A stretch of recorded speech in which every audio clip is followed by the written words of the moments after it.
ಬೆಂಗಳೂರು ಗ್ರಾಮಾಂತರ ಜಿಲ್ಲೆ ನೆಲಮಂಗಲ ತಾಲೂಕು ಸೋಂಪುರ ಹೋಬಳಿ ಹೆಗ್ಗುಂದ ಹಂಚಿಯ ವನಕಲ್ಲು ಮಹಾಸಂಸ್ಥಾನ ಮಠದಲ್ಲಿ ದಿನಾಂಕ 12/12/2023 ಮಂಗಳವಾರ ಸಂಜೆ 6 ಗಂಟೆಯಿಂದ ಲಕ್ಷದೀಪೋತ್ಸವ ಹಾಗೂ ಸಂಸ್ಕೃತೋತ್ಸವ ಕಾರ್ಯಕ್ರಮ ಅದ್ದೂರಿಯಾಗಿ ವಿಜೃಂಭಣೆಯಿಂದ ನಡೆಯಿತು.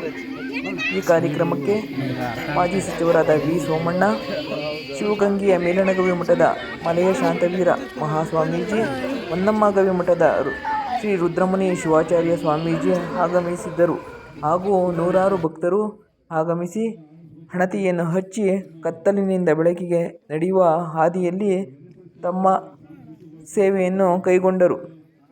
ಅಜ್ಞಾನದಿಂದ ಜ್ಞಾನಕ್ಕೆ, ಮೂಢನಂಬಿಕೆಯಿಂದ ಸತ್ಪಥಕ್ಕೆ ಸಾಗುವ ಈ ಹಾದಿಯಲ್ಲಿ ಲಕ್ಷದೀಪೋತ್ಸವವು ಎಲ್ಲರಿಗೂ ಒಂದು ಪ್ರೇರಣೆಯಾಗಿ ನಿಲ್ಲಲಿ. पुष्पवान् प्रजावान् पशुमान् भवते चन्द्रमा वा अपां पुष्पं पुष्पवान् प्रजावान् पशुमान् भवते।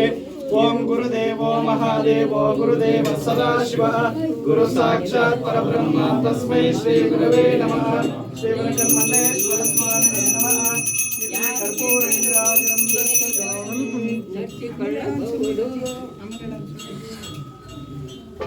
ओम शतमानां भवति शतायुः पुरुषः शतेन्द्रियः आयुष्येवेन्द्रिये प्रतिष्ठते दीर्घमायुः चन्द्राशुषामृषा प्रजामायुः